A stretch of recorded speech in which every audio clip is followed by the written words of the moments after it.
Hi, good evening, everybody. Um, Hope you're doing as well as can be expected at this strange time. I was going to do one of these videos basically showing a few of the things that I got for Christmas. I requested them all, to be honest. And, we don't want to take any chances that we'll end up with a pair of trousers or a shirt, as nice as that may be. But I must confess to not doing a great deal of research on what's available out there, but I go onto Amazon and I'll put in some search such as the Jacobites, and I was lucky enough that this particular book came up, Fortress Scotland and the Jacobites, with a picture on the front of Ruthven Barracks, which I visited a few months ago and was subject to one of the videos that I put out. It's actually a very good book. It's much better than I actually thought it would be. It's got a coverage of most of the fortresses and forts and castles in Scotland that were relevant during this period. I mean, there's one section in particular which I found very useful, which was in particular the original plans for Ruthven Barracks, which would be quite useful if you were considering making a model of the barracks, as I was at one point. I've still to finish off my 1745 collection, but yeah, there's some interesting pictures in there, and it's quite well put together. Actually, it's got a few sites that I never knew existed, and which I will hope to visit in future when the madness stops. But yeah, that was a surprising one. I mean, I think it's dated from the early 80s. It's actually quite an old book, although this particular copy is in fairly good condition. Oh, it's actually 1995. I'm sorry, but yeah, that's quite an interesting one. I got a bit of an interest. I had been interested before in the first Afghan war. I mean, I'm usually more predisposed to have an interest in the true kind of colonial period, with 1870s onwards. Zulu War, Sudan Wars, and Gordon Relief Expedition, Pith helmets, all of the high Victorian period. But I was able to pick up this copy of one of the Osprey campaign series, and I found it quite inspiring and something a little bit different. I mean, it details the disastrous British evacuation in the first Afghan war. I believe it's from Kabul, and the British Army, which was partly East India Company troops, but the army met with much misfortune and disaster, and their the suffering was absolutely terrible. There was about 4,500 British and Indian troops at the end, but they had over 12,000 camp followers, men, women, children, native bearers, all of the above, and they were all lost.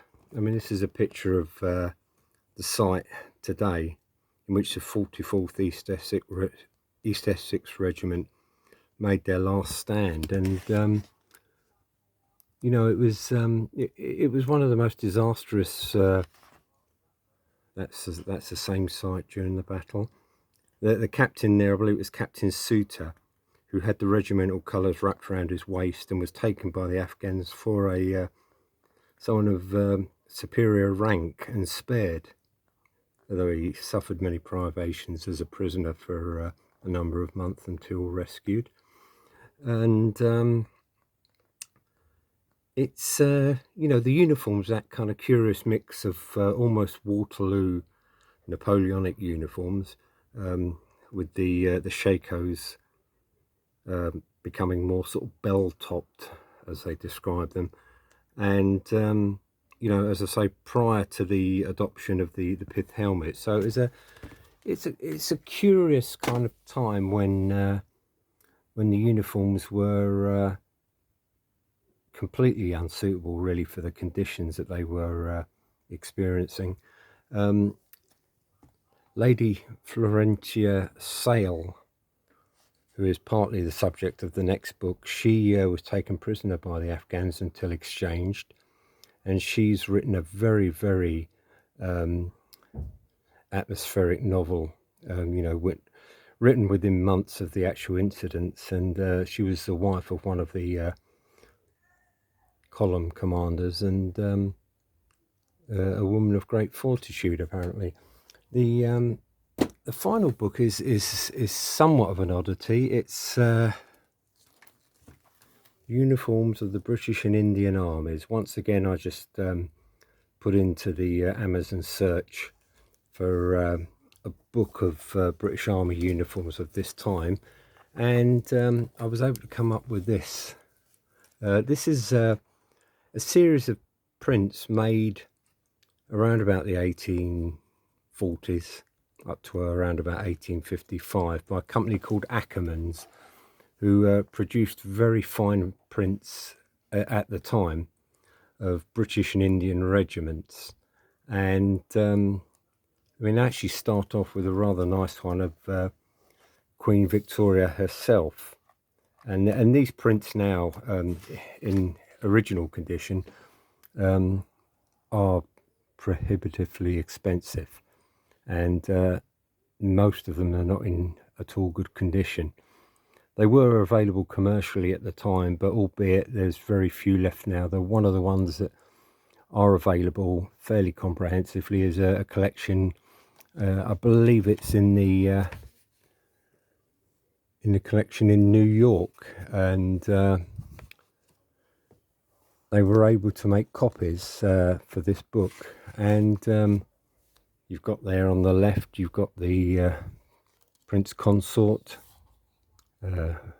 Major General, Duke of Cambridge, the old Duke of Wellington, and these are described as the Ackerman Large prints, and they were apparently the detail was passed on to them by an officer later killed at the Battle of Inkerman, but they were represented the most accurate and the very best details of Queen Victoria's armies of the time. And until this officer was killed, they were actually you know, unsurpassed. After that, there was apparently some errors in some of the uniform facings and such, but they still represented very good reference material. I mean, just to look at, they are absolutely wonderful. I find the drawings very, very inspiring. You've got the 42nd Highlanders there, and then the 2nd Royal North British Dragoons, and they're shown fighting against a sort of mythical European foe, heavily suggesting of the French. But as the British Army wasn't engaged in Europe at that time, you know, it's very much fanciful. But they'd yet to come up to the Crimean War at this point, and so it was that long peace between Waterloo and the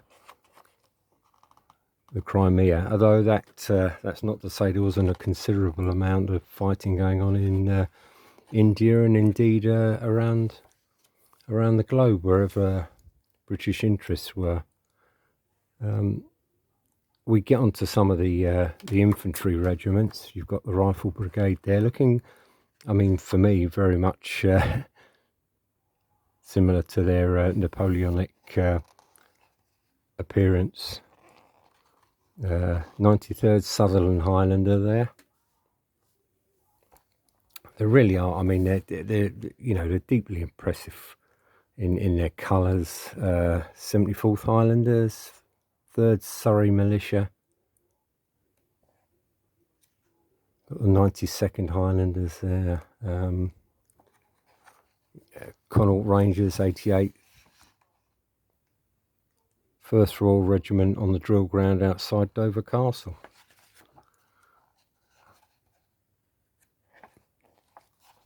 Ackerman's small prints. I believe the gentleman was based down in Charing Cross Road, and it was the company was later taken over by his son, and you know, as I say, they're now worth a small fortune or a large fortune.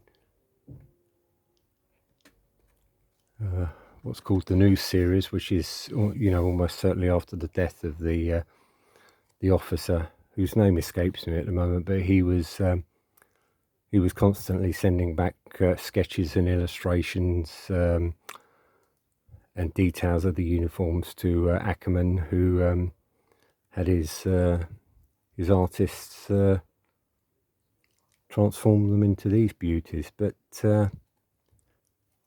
didn't know anything about this book or the Ackerman prints, to be honest. But section on the Indian Army now.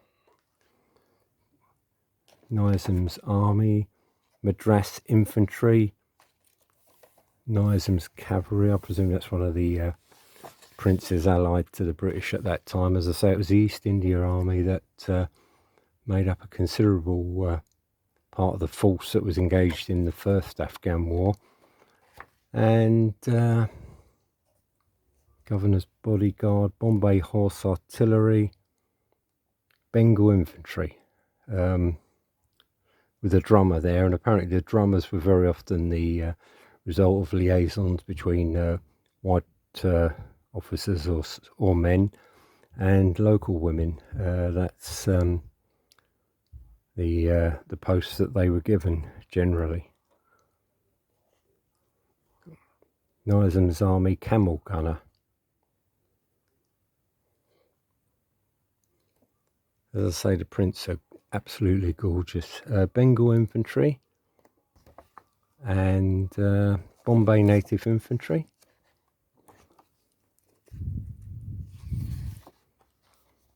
And Bengal Light Cavalry. And having actually got this book, I've become quite enthused by this time for the subject. And those of you who have watched some of my other videos will be aware that I do get very enthused, and well, I haven't painted anything for an awful long time. I do a fair bit of purchasing, like most of us, and I did an internet search for armies for the first Afghan war, and from Foundry I happened upon a site which gave uniform details also for the troops involved at the time, and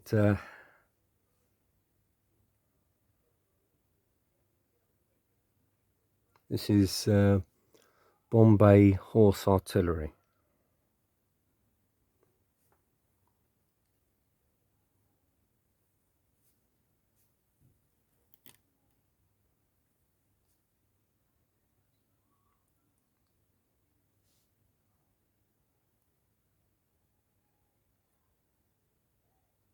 These very much match up to some of the illustrations in the book I was just showing you. At Deserter. But haven't done any painting, as I say, for an awful long time. But I think I will probably be making a start.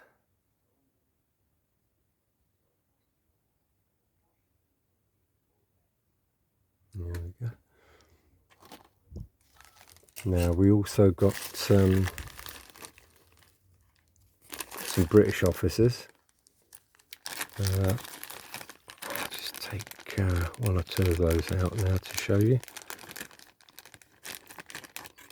And There we have an officer in what is actually sort of described as a quilted jacket, which could be any colour, I think, from a very dark blue to a very nice crimson colour. It looked very much for all the world like a smoking jacket, but the officers particularly had a certain amount of latitude, what they could wear at that time. This officer I've seen painted.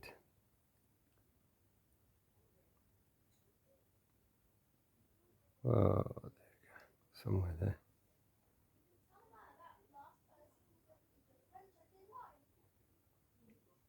No, not having it. Not having it, really?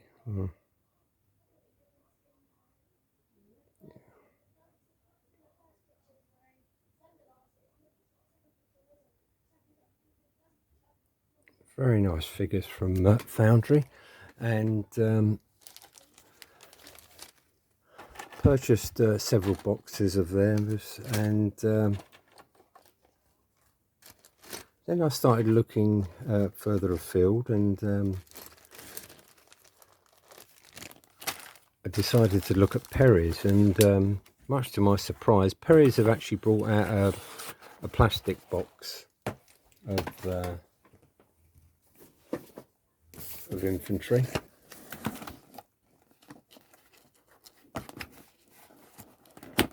I have opened these before, of course, but everything has been there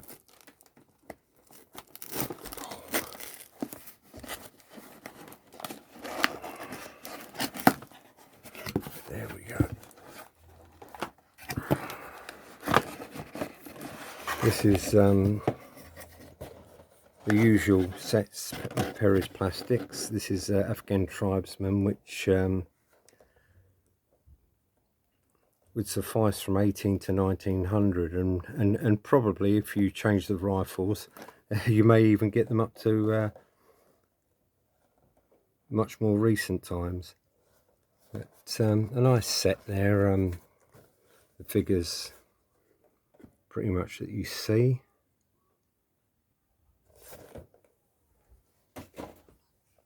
And three boxes that I picked up. Again, these were I believe these were Bengal or Madras infantry, which is very nice from Perry's, really, I think. And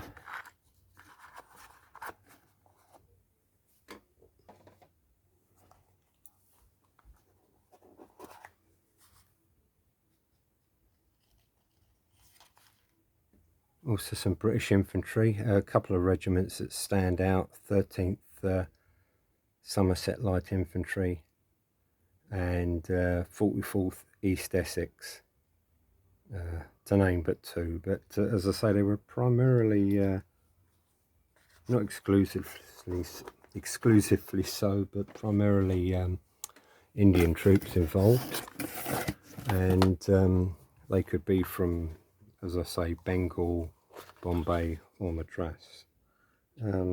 Again, I've just got a skirmishing line here of British troops. And the final company that I approached was a new one to me. You may have heard of it. The chap seemed to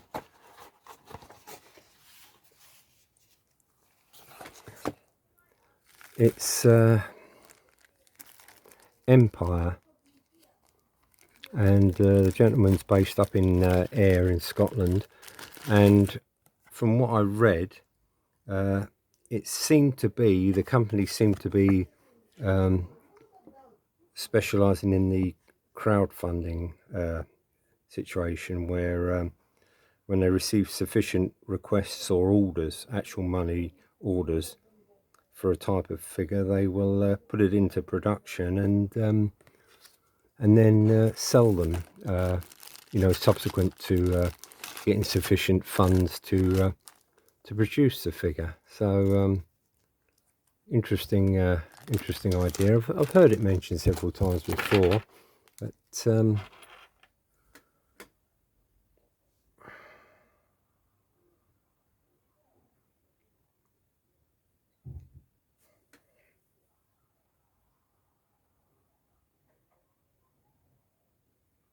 this is probably quite dark. I've been confined to the hall at the moment because the front room is in some disarray. I think these are really fine figures. They are produced, for modelers as well as gamers, and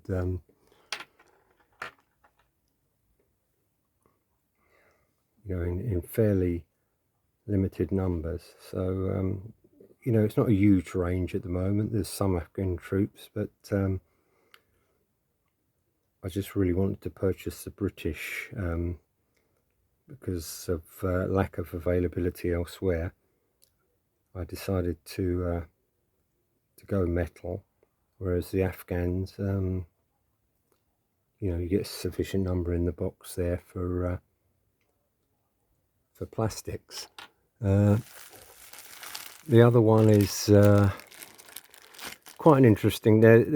On the return from Kabul, I think it was Kabul. There was, the troops were the whole column was eventually lost after having taken agreed to safe passage by one of the local leaders who then renegaded on the deal and actually launched several attacks until the troops were wiped out. And I believe that's meant to be Captain Suter with the colours wrapped around his waist. He's wearing what in the illustrations appears to be a suede kind of beige jacket with fur trim, and he was, as I say, taken prisoner. But of all the others, the only person to get back to British lines was a Dr. Bryden. He was there's a famous illustration of Dr. Bryden, and he's kind of tottering over on his horse, and this is a good, as I say, this famous print or engraving of the Doctor coming back to the British encampment as the only survivor of 4,500 troops and at least 3 times that number of actual camp followers. So he got back, but in not great condition. And other figures,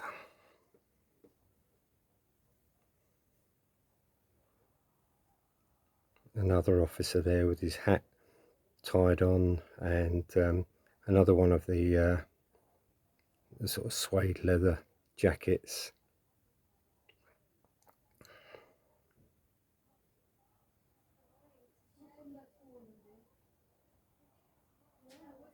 Quite nice figures, really. I shall be very challenged to paint these and for them to look good. But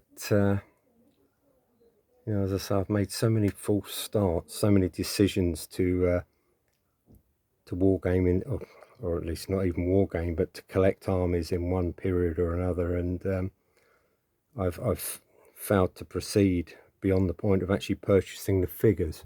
So I hope to very much get into something with this. That's the address for anyone who's interested. Studio Miniatures, Unit 12, and there's a web address there if you like to have a look. As I say, I found them absolutely exquisite just to look at, and yeah, very pleased with those, and hope to make a a start on them very soon. Yeah, I've really I've let myself down in terms of actual painting. I've not done a lot at all. You know, I've been busy at Christmas with one thing and another, and the whole situation has been quite oppressive, as we all know, and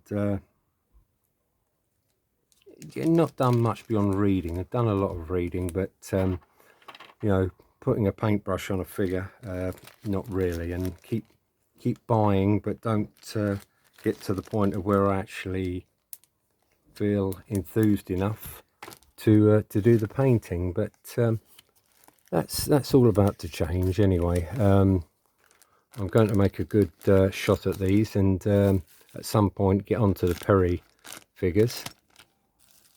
And yeah, I think I've got pretty much enough now. Some of the other figures from Perry's from other periods, like the Cape Frontier Wars, they will also suffice for this period, if you're careful what you actually pick up. But for the most part, you know, I've gathered a little bit here, a little bit there, and yeah, I've been altogether pleased with what I've got from them, and these in particular. I find this company very good. Okay, everyone, I hope you're doing okay. Ralph, Gary, Fraser, Chris, you know, tough times, but hopefully we'll get back there to the odd show and a bit of normality at some point. And in the meantime, all your videos are very, very helpful at this time, to say the least. Thanks very much for listening. I hope it's not been too shabby. It's not, the lighting's not the greatest, and I'm not the greatest presenter, but I just thought I'd throw in a video and let you know what I'm up to. Take care, guys, and I shall see you in a future video, and hopefully at a future show. All the best, lads.